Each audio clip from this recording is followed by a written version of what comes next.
Welcome back to another edition of our Kosher Curiosities class. This is our fifth installment of the series that is gaining some popularity and being shared by many people. You can find it on our YouTube channel, previous episodes. Last week we spoke about Chalav Israel, the source of Chalav Israel, where it comes from, and what about today, the practice today in areas where milk, non-Jewish milk, is being produced, and the leniencies with regards to that. Today we are looking at our second part of Chalav Israel and with more of a focus on cheeses and butter. These are also two topics that are heavily asked and discussed, and we're going to look at what Peninei Halacha has to say about the Isur of Gvinat Goyim, the prohibition of non-Jewish made cheeses. So without further ado, let's go in and see what he says. And then after each part, of course, we will just recap and know what we need to do today. So he writes as follows: Benosaf leisur chalav nochrim.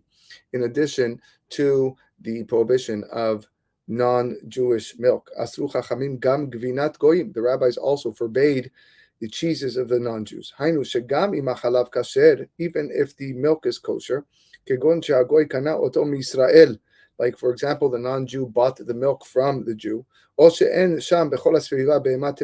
there is no non-kosher animal in the vicinity. The rabbis made a takana that any cheese that this non-Jew made is prohibited to be eaten. There are many reasons why this is the case, as mentioned by the Tanaim and Amoraim of the time of the Talmud. And given that there is no exact reason or the clearest reason, the real purpose why they made this enactment with regard to cheeses is very similar to the other types of enactments that they did with regard to non-Jewish food, to make a separation, to make a difference, to separate the Jewish people and the non-Jewish people. Ulam befoal, but in actuality, samchu et gezeratam al chashash isur mesuyam. They did lean and support their gzera on a very specific prohibition, shal gabav kavu et ha'isur hagoref lechol hagvinot, which through that they banned all type of cheeses. Lehalacha huskam she'atam ha'ikari she'alav istot ha'isur gvinot goyim, and therefore the halacha, or the the final conclusion of why this ban was made and why there is a prohibition against eating non-kosher or cheeses of the non-Jewish that were made by non-Jews, because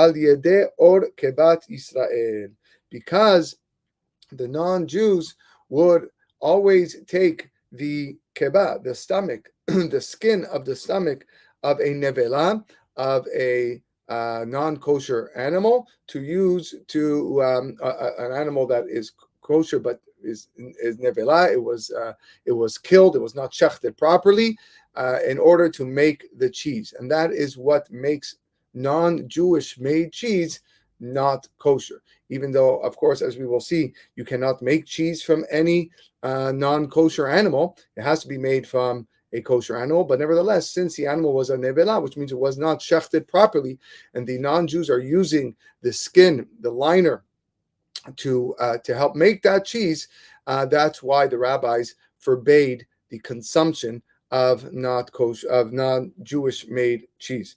In order to make cheese from milk, you have to mix with the milk enzymes, otherwise known as rennet, which separates the milk from all the liquids and sugars, and the whey, and the fats, and then they take the fats and the whey and they combine it, which is the cheese. In a natural state, these enzymes, these rennet, are separated with through the stomach of mammals, in order to allow them to digest any milk that they suckle much more easier. Hamazon shemitakel bekeba nikra keba. The food that the animals eat that is digested in the stomach is called the keba. Behiru akeba atzma nikret ora keba, and the lining of the stomach is called ora keba. Yehudim hayu mechinim gvinot ayede keba shel behemot teorot.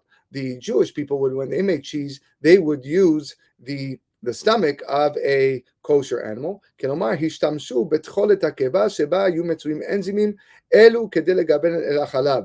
They would use the contents of the stomach liner that had the rennet and these enzymes in order to curdle the cheese from the milk. ואילו הגויים השתמשו גם בפיסות אור הקיבה כדי לכוון את החלב. Now, non-Jews would also use some of these pieces. וכיוון שלא שחטו את הבהמות כהלכה, but like I said earlier, since the non-Jews did not shecht the animals properly, נמצא אור זה אסור באיסור נבלה.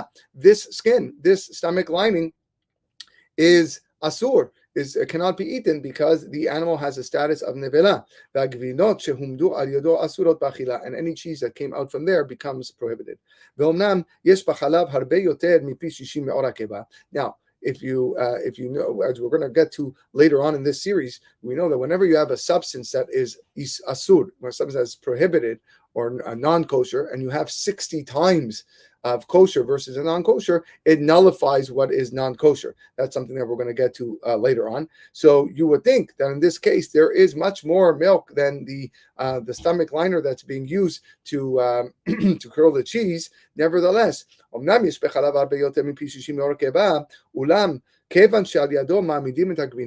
since through that is what actually makes the cheese. It's a davar ma'amad and isur nevela batel b'shishim. We do not nullify the non-kosher stomach liner from a nevela by 60 times. Hoid v'ashpa'ato nikret begvina, because its influence is clearly seen in the production of cheeses. It's called davar ma'amad, and a davar ma'amad is not mevatel, is not nullified with 60 times. That is a rule in Shulchan Aruch. Bedorot achronim, over the last generations, tasiyat hamazon hishtachlela, food industry has been perfected. Bekayom mechinim enzimim elu mechaydakim, and the enzymes or the rennet today is usually done through bacterial or vegetarian rennet. Now, there are still places in the world, probably the really good cheeses, such as in Italy or France, that still use animal rennet. כך עושים במקומות פחות מפותחים, וכך עושים במדינות מפותחות שמכינים גבינות מיוחדות בעלות מסורת של דורות. And this is what you find in these countries where they really, really strive to produce top product of cheeses, so on and so forth. But nevertheless, even though most places probably use vegetarian rennet or other type of bacterial rennet to produce a cheese, להלכה נפסק, the halacha is שגם כאשר ידוע בוודאות שהגבינה שהגויים הכינו נעשתה ידי אנזימים שהם בהם איסור, even if you know for sure 100% that all the enzymes that are used, the rennet that is being used, do not come from a non-kosher animal, מהצומח או מחיידקים, whether it's vegetarian or from bacteria, gevinatam asura, the cheeses are still asur. Because when the rabbis made this gzera, it was a complete ban on all cheeses, and nothing is able to override that ban. So while many can argue that you can go into the supermarkets today and see cheeses that are all made with vegetarian rennet and there's no animal products other than the milk, obviously, and you would think, okay, so therefore it's allowed. It must be that it's okay because it's milk. And if I drink and eat non-Chalav Yisrael products, as we spoke about last week, then I can technically buy any cheese anywhere else. We're saying no, you cannot. You cannot, because the rabbis made that ban, and that ban was overwhelmingly accepted. And even if you are 100% sure that it is a vegetarian rennet or bacterial rennet, you cannot purchase any cheese that is made by the non-Jews. נחלקו הפוסקים, האם איסור גבינת גויים חל גם על הנוזל שנותר מהחלב לאחר גיבון הגבינה? The rabbis are at odds whether or not this prohibition also falls on the liquids that are separated from the cheeses. I think that's known as buttermilk. And he brings down over here, there's different machloket, whether or not a person can have buttermilk, whether it's made by a non-Jew. And generally, when you buy buttermilk, you have to make sure it has a kosher hashgacha on it. Moving on to his next section. Let's say the milk belongs to a Jew. But he hired a non-Jew to make cheese. It's a Jewish person's milk, but he hired a non-Jew to make cheese. According to many,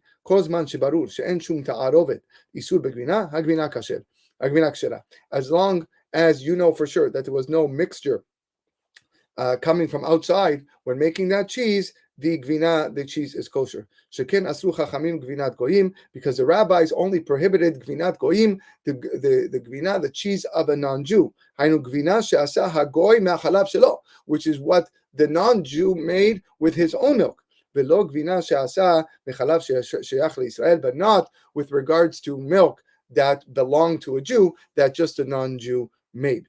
Ledat rov poskim, according to many poskim, כשם שאם ראה ישראל את הגוי חולה בהמה טהורה, החלב נחלב תחת פיקוחו כשר, since if a Jew saw a non-Jew milk from a kosher cow, the chalab is still kosher because he has that hashgacha, there is that supervision. כך אם ראה ישראל שהגוי מכין גבינה מחלב כשר, ולא לערב באור כבת נבלה, הגבינה כשרה. Same thing here.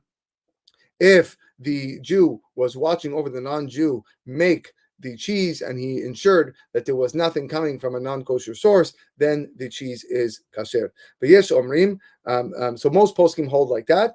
V'yesh omrim, there are some that are more strict. Shegam be'ofen zeh gvina asura. Even in this situation, the cheese is asur. And only if the Jew actually takes part in the creation of the cheese, that's when it will be kosher. Okay, so far what we've covered, you cannot go to a supermarket and buy any cheese, even if the cheese is made by vegetarian rennet or other types of bacteria and not from actual animal parts. Certainly if it's made from animal parts, you cannot.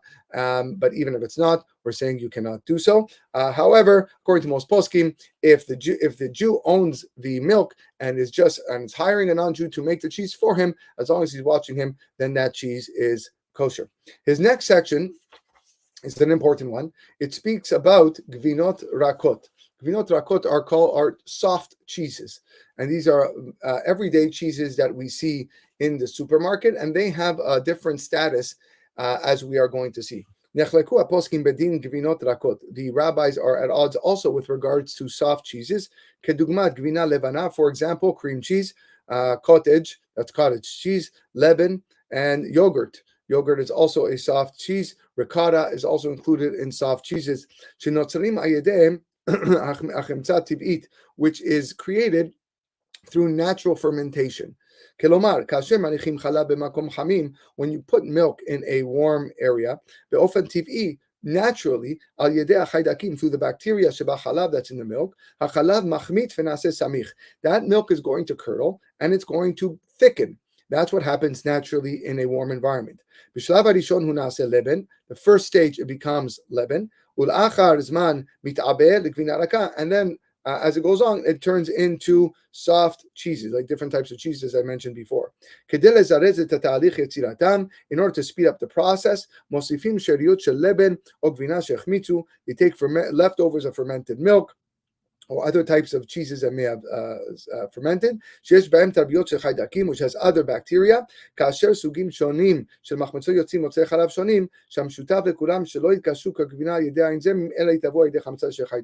just a process of creating this. In order to speed up the process, more things are added. So he says over here, there are people that allow the gvinot rakot, these soft cheeses, through that are made by goyim. Why is that the case? Why is it that if a non-Jew makes ricotta, or if a non-Jew makes cottage cheese, or cream cheese that it's allowed. Mishum shegzerat gvina hi mipnei hachashash shemamidim ota beor kebat negbera. Because, like we said, the whole reason why the rabbis made the ban was we were worried that the non-Jews are going to use the stomach lining of an animal to create the cheese. וממילא היא חלק רק על הגבינות שמעמידים על ידי האנזימים שנמצאים בקיבה. But that only applies to a cheese that requires a stomach lining, even though nowadays many of them don't use it, like we said, but still only the hard cheeses. אבל גבינות רכות, with regards to soft cheeses, שאינן מומדות על ידי אנזימים מלחיידקים, there's no use for even a stomach lining to make that cheese. מותרות מפני שאינן בכלל לאיסור. They would be allowed because they're not part of the prohibition. They ferment on their own. That there are those that prohibit that. Ulam ledat rov poskim, however, most poskim hold. Gam im neemar shegazru chachamim isur al gvinat goyim mechashash shemidu ota b'tzim yisrael kevat nevela. Even though the rabbis made the isur only on a cheese that might in the olden days required the stomach lining. Hagzera chala kol motzrei hachalav shenitavu. The gzera falls on all types of cheeses. B'nosaf lekach, even though. And more than that, you have a problem that maybe someone also might have mixed in some non-kosher milk. The fact that we're dealing with soft cheeses is much more difficult to differentiate between a cheese or if any type of non-kosher milk was included in there, since everything is very soft. Okay, so most poskim hold that way, but like we mentioned earlier, there are poskim that allow all types of soft cheeses. So he writes over here of Melamed lahalacha nachon lehachmir. The halacha is really a person should be machmir and kedat rov poskim, according to, like we said, most poskim. And those that want to may. But what we actually see in actuality, yes, gufek sherot bechutz laaretz. There are many kashrut in chutz laaretz shemekilim umanikim hechsher ligvinot rakot shenasot al yedei goyim, that are mekil, are lenient, and allow soft cheeses that are made through non-Jews. Toch hashgacha shehen naasot mechumarim kesherim, through the hashgacha that the materials and the ingredients are made are kosher. Ube'eretz Yisrael, in Israel, noagim kedat rova poskim. In Israel, everyone follows what most poskim write. Shelo leha'anik hechsher legvinot rakot shel goyim. That in Israel they do not give hechshers to any types of soft cheeses that are made by goyim. And this is what we see. You can go to pretty much any supermarket here in North America, Canada, United States, wherever you live, and you can see cream cheeses all kosher, and cottage cheeses all kosher, and ricotta cheeses all kosher, all these other types, lebens, ricotta, yogurts, all have hashgacha on it. That's the reason is because here in North America, we are more lenient to allow the soft cheeses of non-Jews, as long as they contain kosher ingredients that to be consumed, to be eaten. In Israel, you will not find that. It's not like you can go into an Israeli supermarket and find a no-name brand of cream cheese and cottage cheese, and with a hashgacha, you will not find it, but here you will. So the question I'm always asked is, what happens in a place where there's very little kashrut? What can I rely on? So one of the easy things to rely on would be these soft cheeses. In general, like I said, as long as there's no other crazy ingredients found in the cream cheese or in the cottage cheese that we might not know about, but generally cottage cheese, pure cottage cheese and pure cream cheese is easy to be relied upon as a kosher product. But like I said, already here in North America, almost every cottage cheese, cream cheese, ricotta that you find in the supermarket already has a hashgacha, as we brought down here, because we are lenient to allow the soft cheeses of non-Jews. Now we're going to speak a little bit about chem'a. Chem'a is butter. Chem'a notzet mechalav al yedei peulat chibutz. Butter is prepared through a churning process. Kilomar tiltul hachalav bitnua sivovit. We take the milk and we rotate in a circular motion, which separates the milk from the fatty layer, which we then need to create butter. From already the time of the Geonim, the minhag was split. Some people prohibited butter of a non-Jew, and there are those that permitted it. Tama Osrim, what was the reason of those that said it's not allowed? Mishum Isur Chalav Nochrim, again, because of the prohibition of non-Jewish milk. We're worried maybe this person added some pig milk or some donkey milk in there before he actually decided to turn into butter. Even though technically you cannot make butter from non-kosher milk, we're worried that maybe there's some leftover moisture from wherever they were producing their milk from the non-kosher milk that was there, and therefore that's what we're worried about. And even though the probability of that happening is very, very small, we still have the prohibition. Because the rabbis, again, wanted to distance ourselves from all types of non-Jewish food. All right, so this is brought down by the Geonim, reasons why to prohibit butter. Tama matirim, what is the reason to allow butter? Mishum she'isur chalav nochrim en ochal al chema, because the prohibition of non-Jewish milk does not apply to butter. Hoil vechalav tameh eno mitkabesh lechema, because like we said, non-Jewish or non-kosher milk can never be turned into butter. The reason why we disallowed the cheese of a non-Jew, because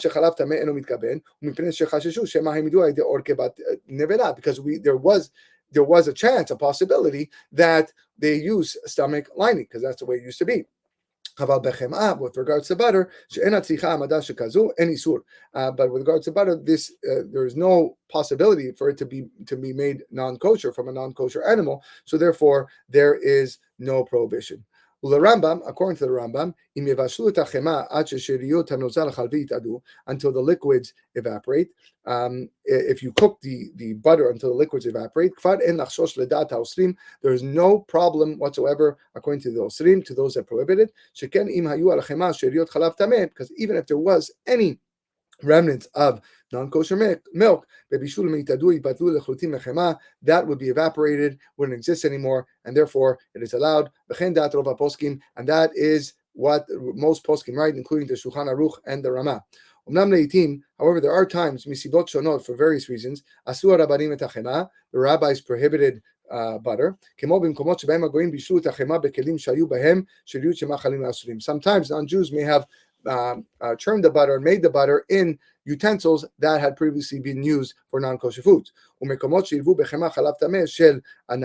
for example, they might have used previously in that basin some non-kosher milk from a camel, or maybe some pork fat, other prohibited fats, and therefore some people are more concerned. Lemase, with regards to final halacha, as long as you are totally sure that there is no ingredient in the butter that could be prohibited, that is asur, non-kosher, the butter is allowed. Whenever we're dealing with a rabbinical halacha, we are always lean towards leniency. No pun intended. Especially when this is what most poskim hold, like we mentioned, the Rambam, Shulchan Aruch, and Ramah. This is how many of the hashkachot follow, which allow the butters of non-Jew when as long as the ingredients are kasher. Those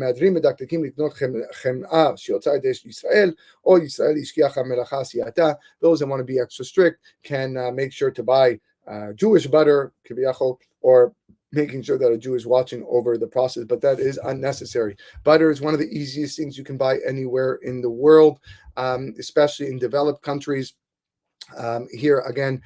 Here in North America and Canada, it is very, very rare to find real butter, pure butter, without any hashgacha. They already have hashgacha because it's so hard to make butter non-kosher. But again, if you are in a place where there is no hashgachot and there's no OU or whatever place you live in, butter is one of those things where you can rely on, as long as the ingredients are pure milk and nothing added to it. Butter does not need a hashgacha. Okay, the last 2 points I'm just going to speak outside One of them is the halacha that he talks about if a person was to milk a cow on Shabbat. So chaliba b'Shabbat asura me'atorah. A person is not allowed to milk a cow on Shabbat. However, we have another issue here, because if you don't milk a cow on Shabbat and then the cow is in pain, needs to be milked. So he says, in order to prevent pain from the cow, they're going to be in lots of pain. A person is allowed to ask a non-Jew to go and milk a cow, even though normally you wouldn't be allowed to ask a non-Jew to do a melacha for you on Shabbat. In this case, because there is tsar ba'alei chayim, pain to the animal, we are allowing the goy to go and milk the cow for you, and you can even ask him to go and milk the cow for you. And the last point we'll conclude it is he writes about chalav isha. This is the milk of a woman from a woman's breast. He writes here chalav isha, the breast milk, ben Yehudiya, ben shena Yehudiya, whether it's from a Jewish woman or a non-Jewish woman, mutar b'achila, is allowed to be drunk. Ubitnai shachalav parash mimena, on condition that the milk has already been separated from her, which means that the woman has excreted the milk from her breast into a kli, into a vessel. And as well, that milk that comes from a woman is not milk that can prohibit, that makes a basar bechalav mixture, a meat and milk mixture. So meaning if you have a woman's breast milk that falls into meat, you don't have to worry about that. It's only cow's milk. Nevertheless, the rabbis still prohibited us from nursing from a grown woman. And the only people that are allowed, of course, are children, either from his mom or from a nursemaid, until they reach the age of 24 months. After they reach this age, if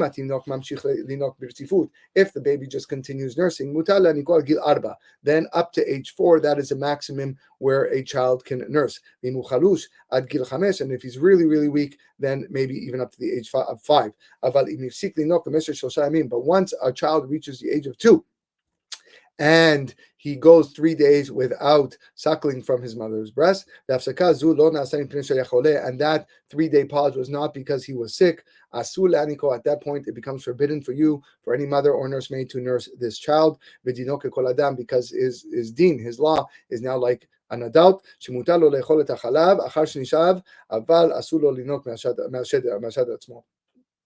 Which means that a man or woman can drink breast milk as long as it is separated from the mother's breast or the woman's breast, but not from the actual breast itself. Okay, so this concludes our Kosher Curiosities class, number 5. Join us next week, Bezrat Hashem, for a new topic. Stay tuned. Wishing everyone a wonderful night. Be well.